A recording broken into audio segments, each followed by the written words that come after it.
Salutare tuturor și bine m-am regăsit, în fine. Mi-am comandat o nouă proteină, Levro Whey Supreme, de la Kevin Levron.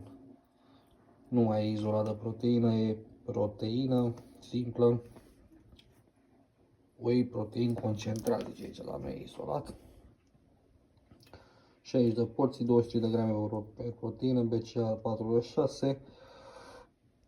Sigur așa te faci dacă e de asta. Da.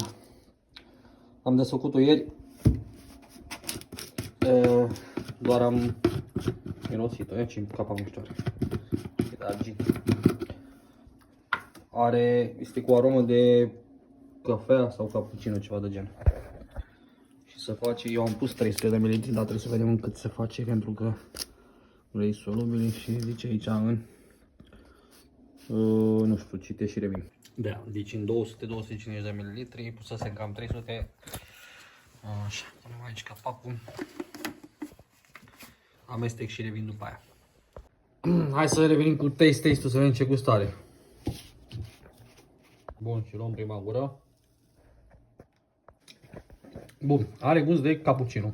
Bun, dulce, nu foarte dulce, mie îmi place. E bun. Cheers!